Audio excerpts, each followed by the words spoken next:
buenas tardes, ¿cómo les va? Nuevamente con Salud 10 Televisión y con un programa muy interesante porque nos vamos a dedicar al deporte hoy, ¿eh? Si bien estamos en pleno invierno, pero bueno, en el invierno también se hace deporte, pero vamos a relacionar un poco el deporte y los pacientes en general, ¿eh? Sí, nutrición y deporte en dos notas que realizamos, uno con la doctora Pilar Álvarez, que es pediatra y es especialista en deportología en los niños, muy nueva en la especialidad, en esta especialidad de deporte, porque como pediatra hace rato que está en azul.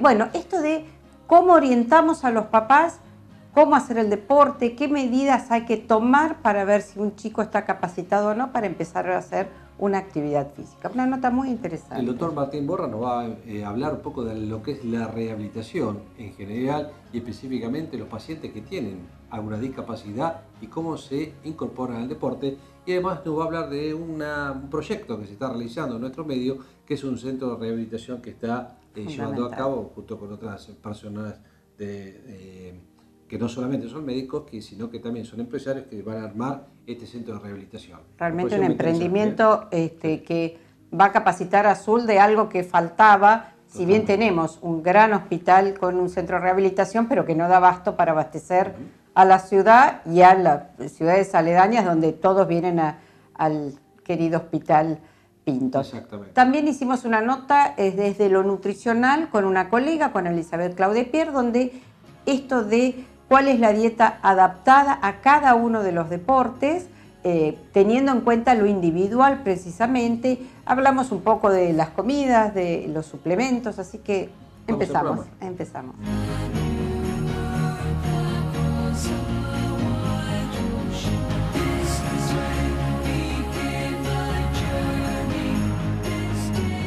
Bien, hoy nos acompaña la doctora Pilar Álvarez, a quien agradecemos mucho que esté con nosotros, pediatra, todos la conocen, pero además, desde hace muy poco, que es médica deportóloga, y es la que me entusiasmó el tema para que lo tratemos. Gracias, Pilar, por estar con nosotros. Y este tema tan importante, de pronto como papás, que decidimos que los chicos hagan un montón de deportes, que prueben, además de inglés y de la escuela. ¿Qué consejos? ¿Cómo educamos a unos papás que deciden incorporar a los chicos? Porque hoy van al club o a los centros deportivos desde muy temprana edad, sí, o antes. O antes. Bueno, sí, es muy común, además se le suma que los chicos tienen muchas otras actividades que los papás queremos que hagan, algo de arte, algo de música, inglés, el colegio y además la práctica deportiva. A su vez, se está viendo que cada vez a más temprana edad se empiezan a elegir deportes, ¿cómo te podría decir? Especializarse en un determinado deporte, no una iniciación deportiva global como antes se hacía de manera recreativa, sino que ya desde muy temprana edad se especializan en un deporte que normalmente lo hacen por años. Y con eso, a su vez, esa profesionalización del deporte conlleva más horas de entrenamiento. Exacto. Entonces, bueno, tenemos que tener muy en cuenta que los chicos tienen un gasto energético elevado propio del crecimiento, ¿no? A diferencia de los adultos, los niños están en crecimiento, entonces tienen el gasto metabólico basal sumado al de crecimiento y les vamos a tener que sumar el de la actividad física. Y es importante respetar los horarios también de la alimentación, cumplir con las 4 comidas y si va a ser actividad deportiva intensa. Alguna colación colaciones, que a veces eso es complicado porque van de un lado al otro, salen de inglés, entran a tenis, bueno, entonces bueno, eso un poco sí, y a veces muchas mamás creen que con la barrita de cereal está todo solucionado y no es así. Y no, los chicos tienen que comer muchas veces, y estamos hablando de chicos por ahí adolescentes, mucho más que un adulto, o sea, tienen el gasto propio del crecimiento, por eso hay que hacer una buena antropometría, un buen interrogatorio sobre qué actividad va a desarrollar, cuántas horas por día le insume esa actividad física, en qué estadio de su crecimiento está, en qué estadio de etano, porque no es lo mismo un niño que es prepuberal a un puber. Bueno, entonces son muchas variables a tener en cuenta. ¿Qué se aconseja? Esto de, como vos iniciaste la charla, de que no especializar al chico en un determinado deporte. ¿Qué sería lo ideal? ¿Que prueben? Sí, lo ideal es que hagan actividad física, que no Bien. sean sedentarios. Bien. Siempre podemos recomendar que sea un deporte como la gimnasia, cuando son chiquititos se inician, o la gimnasia artística o distintos juegos con pelotas, con algunos otros objetos, porque decimos que en realidad la edad para comenzar a hacer un deporte es luego de los 6 años, que el chico puede entre los 6 y 8 años comprender las reglas. Entonces, exacto, por ahí ir a fútbol a los 3 años, no va a poder comprender el lugar donde la posición de juego, va a ser algo, un juego. Lo importante es que haga actividad física de una manera lúdica. Cuanto más actividad física haga, más deportes conozca, mejor. Y siempre también decimos que es importante que esté en el agua también, que trabaje con pelotas, que haga variado, ¿no? Que conozca para después decidir. Para desarrollar también todas las habilidades y después cuando decida especializarse tenga un estímulo o digamos, un desarrollo de un montón de actividades de coordinación, de flexibilidad, que lo podemos lograr. Con esta maduración para estar preparados. Exacto. Muchas veces depende de muchos padres, ¿sí? O porque jugaron siempre al fútbol tienen que seguir los chicos jugando, quizás al chico no le gusta. Esto de compartir, la competencia. Sí, también tiene que ver la personalidad del chico. Hay chicos que por ahí son tímidos y más retraídos y por ahí el deporte de contacto les cuesta o a otro le puede beneficiar. Entonces, bueno, también un poco eso lo charlamos con los papás. El pediatra que conoce al niño generalmente desde que nació la personalidad puede orientarlo sobre qué deporte sería. Pero en realidad hay que dejarlo que pruebe, que el chico si tiene interés un año en ir a vóley, un año en ir a taekwondo, que pruebe y después que elija. No es bueno por ahí encasillarlo de muy chiquito a hacer siempre la misma disciplina. Sería bueno que haga una educación física inicial y después se vaya especializando a medida que va creciendo. Muchos encasillan o creen que porque juega al tenis va a ser Federico Del Bonis, vamos a poner nuestro ejemplo. O el que juega al fútbol, que sea Messi o Maradona. O sea, uno cree que el potencial va a ser el mismo y de pronto son algunos elegidos y necesitan un entrenamiento, una preparación, el estar bien alimentado, lo que siempre decimos, chicos bien alimentados para tener un buen rendimiento y no lesionarse o este agotamiento que hace el chico. Yo creo que lo más importante es eso, que cuiden su salud, que la importancia en un montón, o sea, la alimentación, como dijimos, pero también hay otras cosas que hay que controlar durante el crecimiento del chico cuando el chico es deportista. Por ejemplo, todo lo que es la biomecánica, el chico, como dijimos, está en crecimiento, entonces por ahí si está realizando un deporte asimétrico, como puede ser el tenis, y está pegando su estirón puberal, pueden aparecer asimetrías, escoliosis, o sea, obviamente en chicos predispuestos. Exacto. Entonces también es importante asesorarlos sobre qué otro deporte o qué compensación podemos realizar en el gimnasio. Entonces el médico deportólogo tiene que ver todas esas cosas también.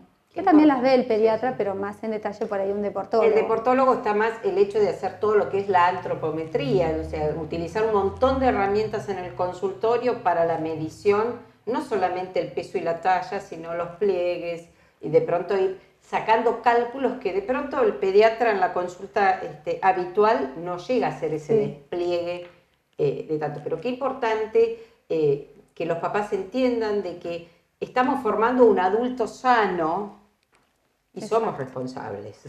Es importante eso, prevenir las lesiones, evitar por ahí el consumo de sustancias que pueden ser nocivas, sobre todo en chicos en crecimiento, las ayudas ergogénicas, exceso, hoy en día con las publicidades y todo también hay mucho de marketing y los bombardean a buscar resultados fáciles o más rápidos mediante suplementos. Entonces también asesorarlos y explicarles la importancia de la disciplina, de que las cosas bien hechas llevan su tiempo, pero que los logros son mayores, ordenarlos en los horarios para que no salteen comidas, que no se vayan con una leche bebida o un té a la escuela y después Seguir la hacen actividad. todo directo, claro. Sin Y el consumo de líquidos. la hidratación. Yo he estado haciendo trabajos en escuelas y el hecho de que uno ve que no hay dispensas de agua en las escuelas. Entonces uno le pregunta, ¿por qué los chicos no toman los días de calor o cuando están corriendo en el recreo? Y una de las causas a veces es, porque después entran al salón y piden permiso para ir al baño. Le digo, pero es sano que el chico vaya al baño.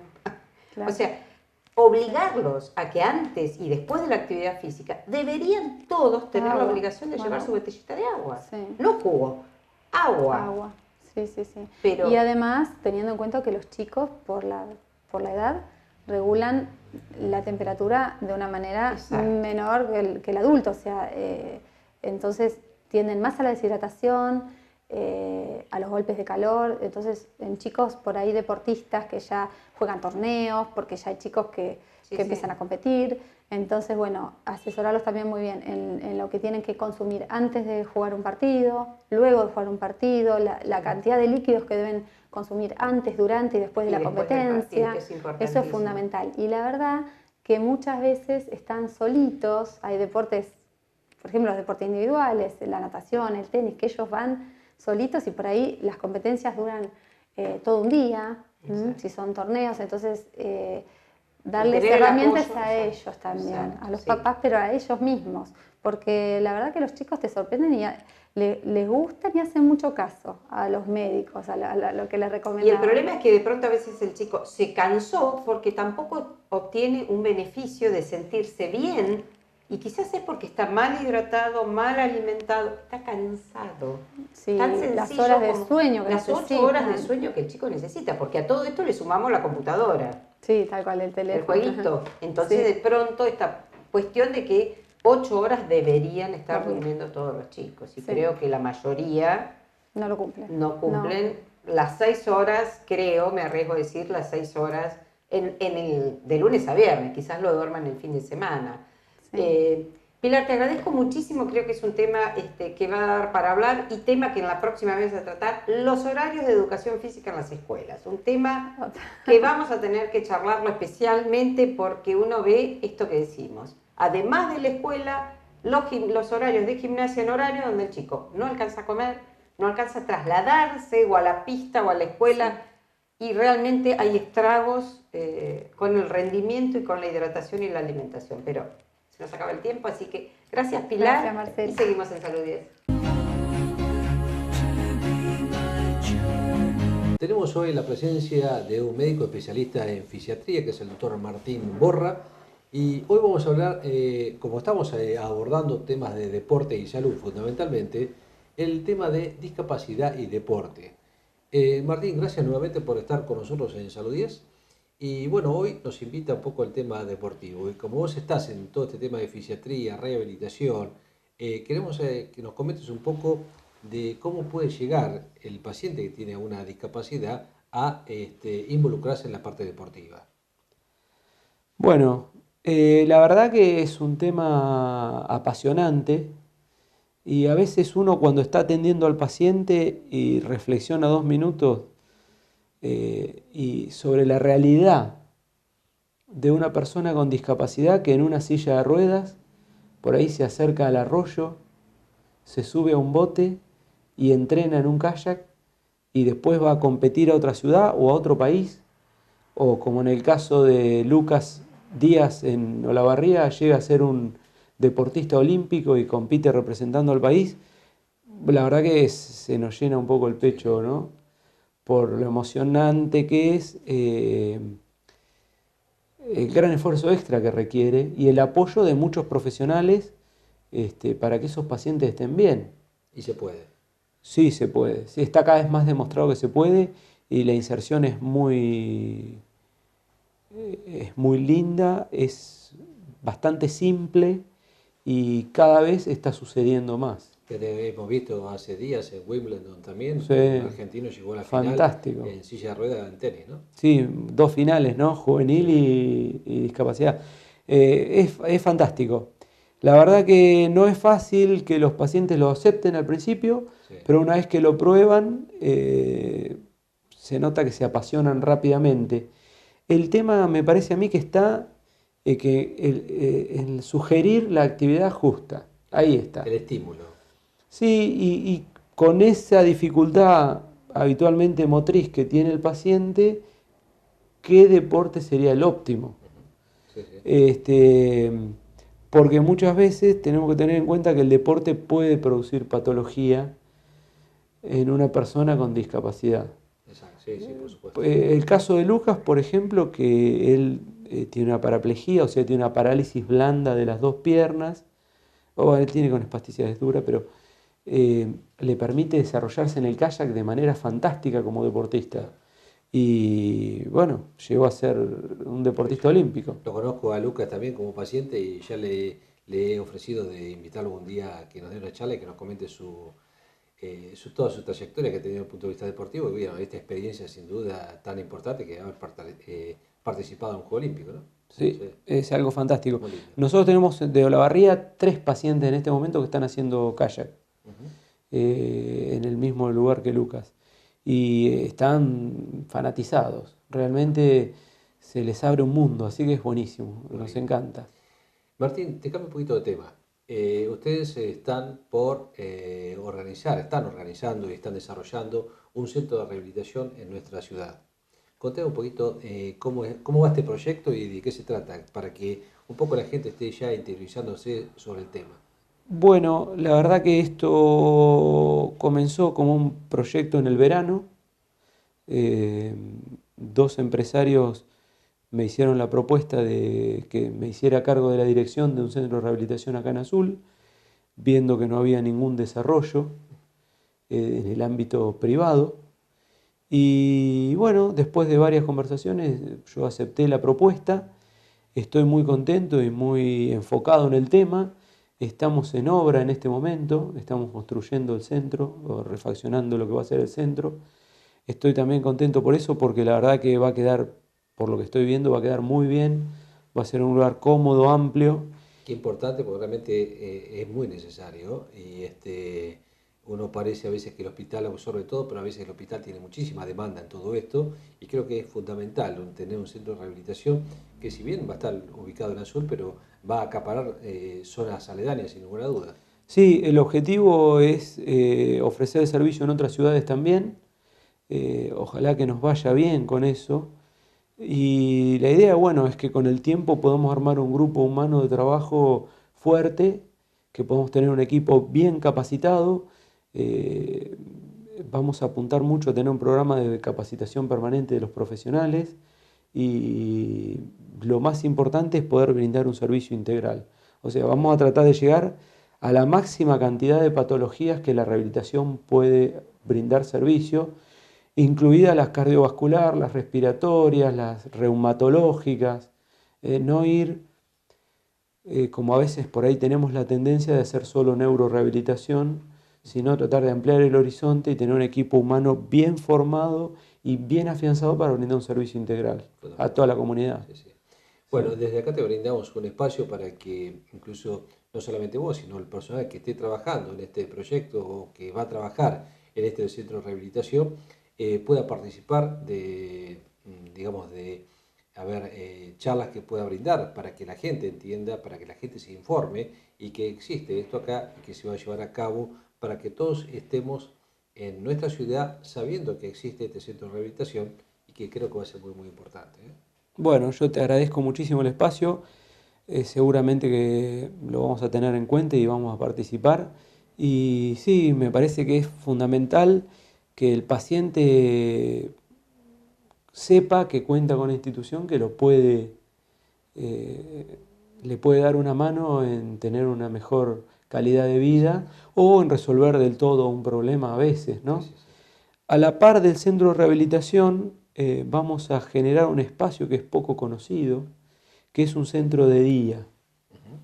Un centro de día está orientado, es un espacio que está orientado al paciente con una discapacidad de moderada a severa, que requiere un mantenimiento terapéutico permanente, pero con un enfoque de socialización. Esto quiere decir que un paciente que por ahí está en silla de ruedas, que tuvo una ACV y no se pudo recuperar, puede venir al centro de día y en 4 o 5 horas 3, 4 o 5 veces por semana puede hacer su kinesiología, su terapia ocupacional, al mismo tiempo que tiene actividades recreativas como musicales o artísticas o deportivas y salidas, por ejemplo, una mateada en el parque. Entonces de esa manera socializa. No queda aislado. No queda aislado, tiene una salida y siempre está cuidado por profesionales que están capacitados para dar el mejor servicio. Muchas veces se ve que el paciente queda en una habitación o en un lugar o terminamos en un geriátrico a veces y no se le da la sociabilización, esto es tan importante, además de la rehabilitación que necesita para poder desarrollarse y darle una calidad de vida mucho más adaptable. Me parece fantástico lo de este centro de día para este tipo de patologías que se pueden llevar a cabo, desarrollarse cosas mucho más productivas para el paciente y que, te vuelvo a repetir, le van a dar una mejor calidad de vida sin duda. Sí, la verdad que hay cuestiones que son muy interesantes porque mis compañeros de empresa, digamos, mis socios, están en La Plata y ya han gestionado, por ejemplo, una cobertura directa con IOMA. O sea que el paciente con IOMA va a poder acceder al centro de rehabilitación sin costo. Sí. Y eso nos parece un paso muy importante porque le facilita 100%, incluso los traslados también van a estar cubiertos, o sea que realmente estamos tratando de que la comunidad pueda acceder de la mejor manera. Vamos a seguir hablando sobre este tema y esperemos estar presentes cuando se haga la inauguración también para poder abordarlo a toda la comunidad. Por supuesto. Martín, muchas gracias y nos vamos a estar viendo en programas sucesivos. Muy bien, gracias. Continuamos.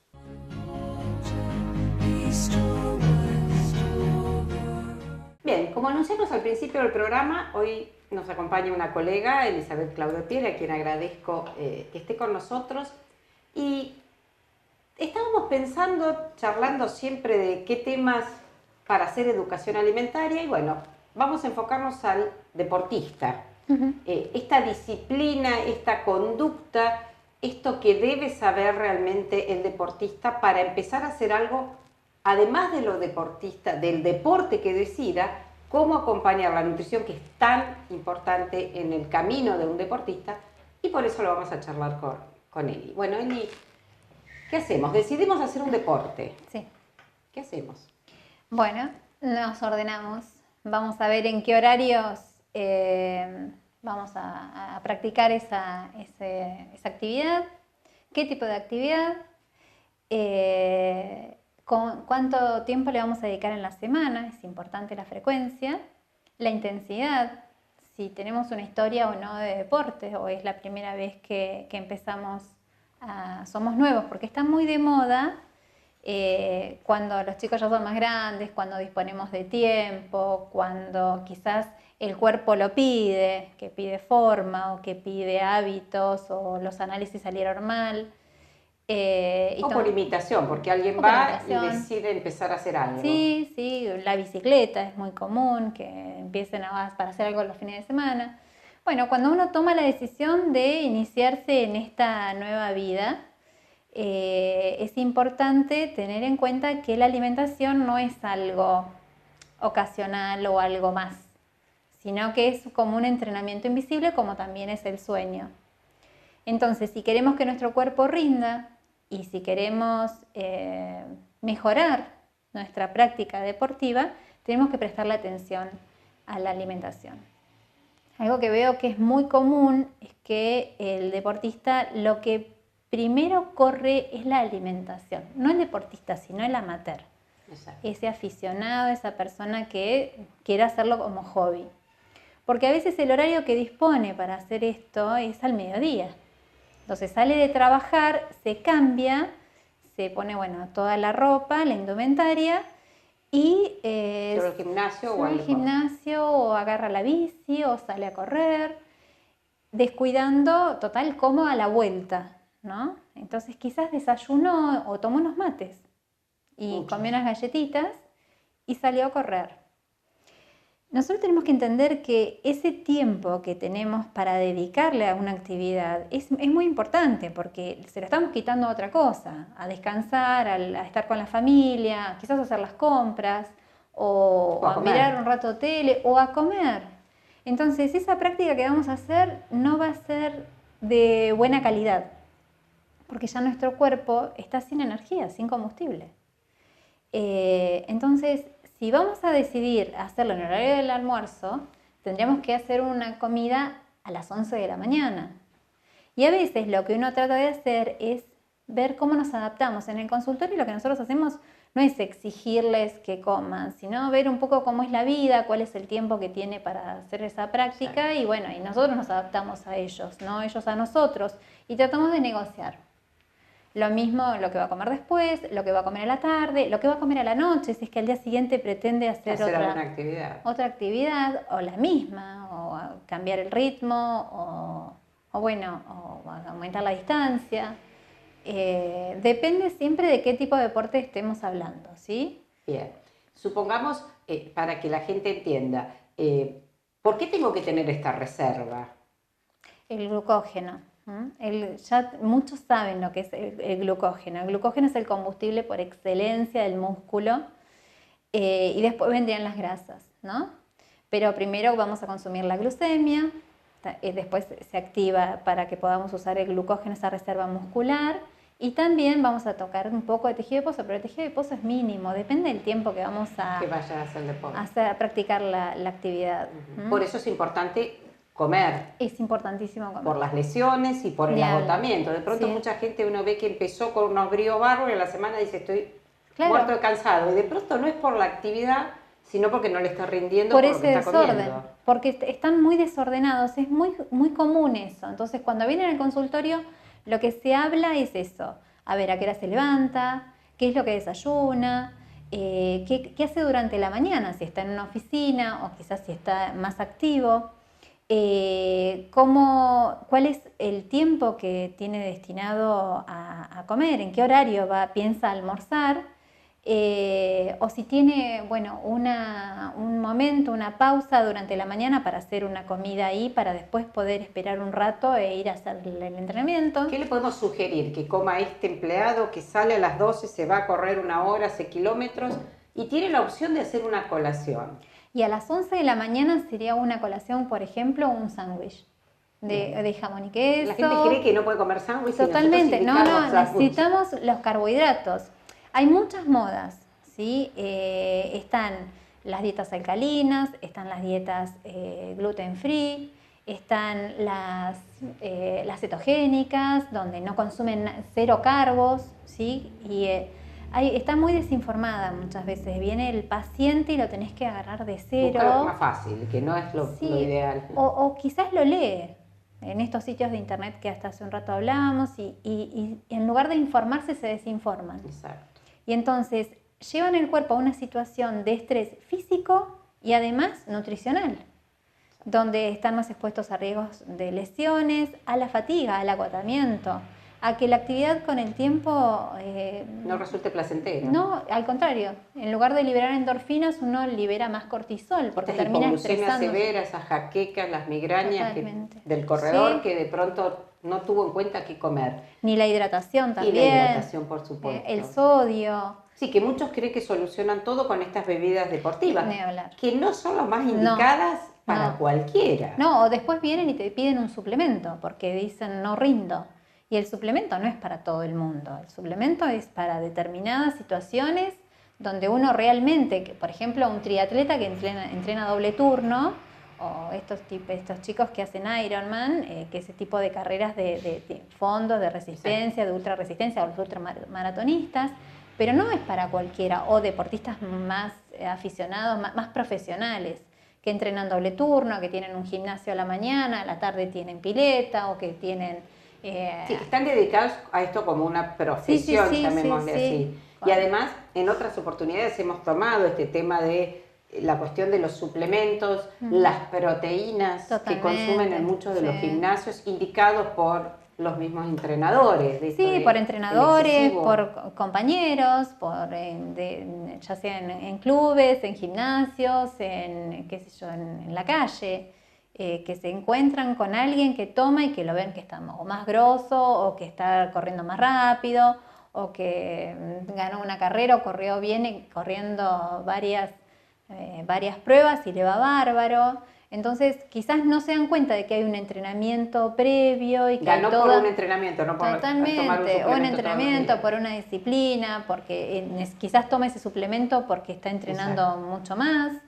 Ya en una oportunidad, ¿se acuerdan que contamos y lo charlamos, creo que en Elizabeth también, los casos que habíamos recibido muchos de los nutricionistas, de chicos que el entrenador les indicaba consumir 1 kilo de pollo, 1 kilo de carne por día, en chicos de 10 a 12 años, que uno dice, le van a arruinar el riñón, no para mañana. Agotan la reserva renal. Eso está visto.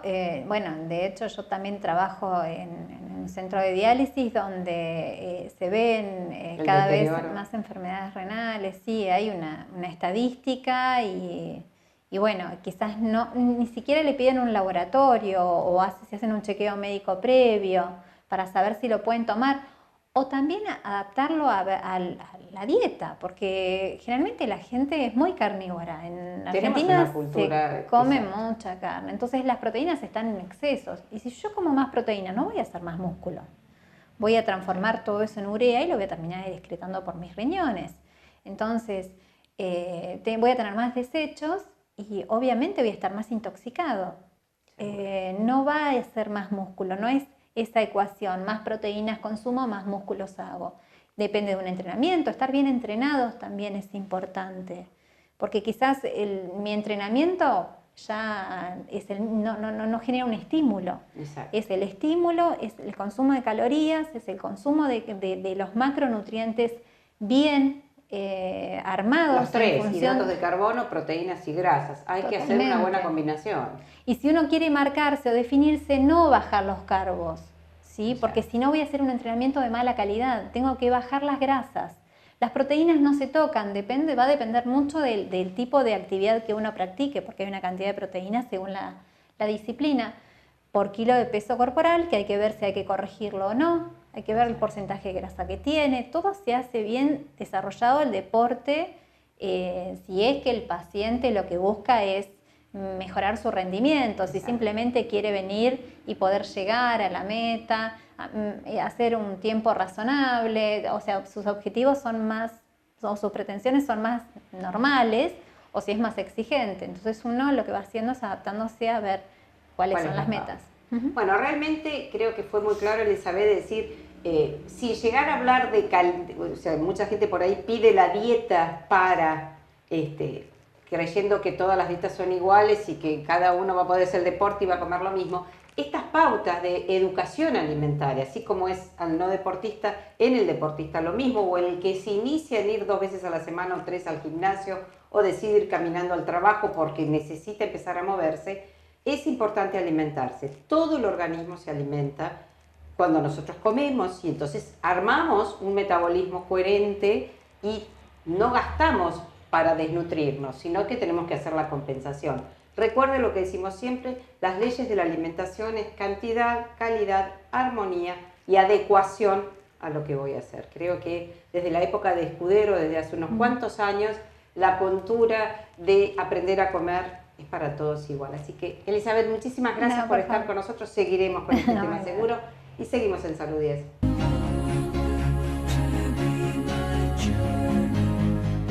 Bien, como anunciamos en el principio del programa, nos acompaña una profesora nacional de Educación Física, Gloria Belaustegui, con un tema muy especial. ¿Por qué? Porque es una actividad que desarrolla como profesora de Educación Física en algo que quizás muchos de ustedes no conozcan y vamos a conocerlo para ponerlo en práctica. Gracias, Gloria, por estar con nosotros. ¿Qué es el stretching? Bueno, el stretching básicamente, como lo dice la palabra, es estiramiento. Yo también lo acompaño con parte de la clase haciendo movilidad articular, como que van un poco de la mano también. A medida que uno logra estirar y elongar, la idea es darle al cuerpo la movilidad articular que debería tener y que va perdiendo por malas posturas, por sobreentrenamiento, por el trabajo, por tener una vida demasiado sedentaria. Entonces, bueno, se busca un poco eso, darle al cuerpo movilidad y recuperar, o por alguna lesión, que a veces también una lesión hace que el cuerpo se desacomode y busque un equilibrio. Sí, un reposo prolongado. Exacto. A veces. Entonces, bueno, eso, la idea con el stretching es acomodar todas esas. ¿Cómo llegamos a hacer stretching? ¿Tenemos que tener alguna consideración especial? No Siendo tiene, sanos, sí. no hablamos de una patología. No tiene ninguna contraindicación porque es un trabajo donde no hay trabajo de fuerza, de sostén de posturas, digamos, lo puede hacer todo el mundo. Yo he tenido en estos 4 años que estoy dando clase desde adolescentes que hacen deporte y tienen demasiada carga de entrenamiento y tienen lesiones, adultos con vida demasiado sedentaria, deportistas que necesitan por ahí un estímulo semanal de una buena clase de elongación. Va medio de boca en boca, que se lo van recomendando, así es la manera que llegan. Las clases son una vez por semana, que un estímulo semanal la verdad que es suficiente y no se necesita más que eso. Lo importante, como en toda actividad física, es la constancia, que es lo que más cuesta.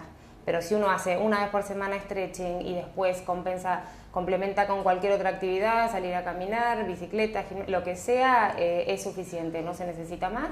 No se necesita. ¿Qué pasa si uno tiene, posterior a una lesión o alguna situación que quizás el médico traumatólogo o el kinesiólogo recibe la indicación de poder hacerlo como práctica? Exacto. A veces lo que yo digo es que yo trabajo con gente sana, entre comillas, sin ninguna por ahí patología concreta. Todos tenemos dolor cervical, dolor lumbar, la necesidad de estirarnos y nos hace bien. No una patología que debe ser tratada por un profesional como un traumatólogo que es derivado al kinesiólogo. Muchas veces los kinesiólogos mismos, cuando está finalizando las sesiones, el paciente por ahí le recomiendan hacer stretching como una forma de mantenimiento.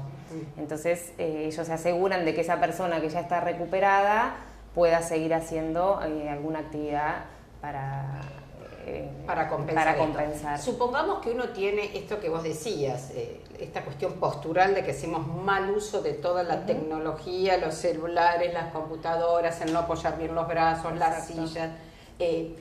En la vida cotidiana que tenemos estos dolores, y cuando uno se va haciendo más grande, los dolores cada vez aparecen más y uno empieza a decir, me agarró viejazo, me duele la cintura, el cuello, la columna. Esto nos ayuda a poder volver a una mejor postura, no digo correcta, sí, dentro de, digamos, de lo que cabe, la posibilidad de corregirlo, se corrige un montón, porque también hay algún trabajo de fortalecimiento muscular. Se trabaja en grupos reducidos, entonces a mí eso también me permite, si bien es una clase grupal, estar también encima de cada uno en función a la necesidad de cada persona. La gente siente como mucho también alivio al elongar, como se siente liberado. A veces viene y me dice, estoy como presa en mi cuerpo. Eso es lo que te produce por ahí el acortamiento muscular, la rigidez o las lesiones mismas, que mal recuperadas, mal tratadas. El dolor hace que de pronto uno cada vez vaya... El dolor hace, sí, que te inmovilices y cada vez, y mucho más de lo que en realidad el dolor te genera. Exacto. Te pones más dura. Hay épocas del año también que es peor, por ahí el invierno con el frío, la gente tiende a sentirse como que está más rígida. Entonces, bueno, el stretching ayuda a todo eso. Cuando uno llega a la clase, ¿es una clase activa o es una clase mucho más relajada, más tranquila? Porque por ahí la gente cree que... No, arrancás... No. Hay mucha conexión con el cuerpo. Hay que estar dispuesto a eso también, es un aprendizaje. La primera parte por ahí sí es más dinámica, es de movilidad, con música, movilidad articular, parada. Hacemos toda la primera parte, es parado. Van siguiendo más que nada los ejercicios que hago yo. Y la segunda parte ahí ya es como más en el piso, con música, y yo trato también de elongar a partir de la relajación, que cada persona tome conciencia de su cuerpo y que sepa conocer un poco también su cuerpo en diferentes movimientos, qué parte está cortada, relajar el resto del cuerpo cuando estás elongando, no estar todo tenso. La gente está elongando las piernas y está con los hombros todo duro en la cara, entonces bueno, yo busco un poco eso. También está bueno que el día que no vaya stretching esa persona haya aprendido algo. Claro, que pueda usarlo. Exacto, hasta conocerse de su propio cuerpo también. Uno ve muchas veces la gente caminando en el parque que va muy rápido, y quizás vuelven, se cambian y siguen con la vida normal, y ninguno elongó. Nadie elonga, yo he hecho deporte toda la vida las lesiones en general en el deporte también son por no elongar, no darle importancia. Desde los primeros años que un niño practica deporte hasta un adulto, nadie se toma el tiempo y tampoco lo hacen bien. Hay poca gente que sabe elongar bien y solo. Ahí hay también una problemática con el tema de la elongación, me parece. Por ahí no es necesario tantos minutos, pero sino hacer bien los ejercicios y tener conciencia. Pero es fundamental. Es fundamental porque yo veo mucha gente que decís, caminaste o anduvieron en bicicleta un montón, se bajan y siguen una vida normal y vos ves después o calambres o lesiones. Es la parte que más te da fiaca en realidad. Exacto. Es como que cuando haces deporte terminás y listo, te querés bañarte o te querés ir a tu casa, porque lleva un tiempo. Pero bueno, mucha gente que por ahí sabe que en la casa no lo va a hacer, va a stretching, entonces ahí obligadamente tenés ese estímulo semanal donde te lleva también el ambiente a relajar, te ayuda y haces una buena elongación profunda y una vez por semana y se terminó. Después con que uno haga algo mínimo sirve. Y aprender a sentarnos bien y a tener esas posturas que hoy están mucho más de moda y todos los problemas cervicales que vamos a tener totalmente, a futuro y los más chicos con muchísimo más incidencia. Bueno, el tema realmente es apasionante. Te agradecemos mucho, Gloria, haber estado con nosotros y bueno, algo nuevo para hacer, stretching en azul. Gracias. De nada.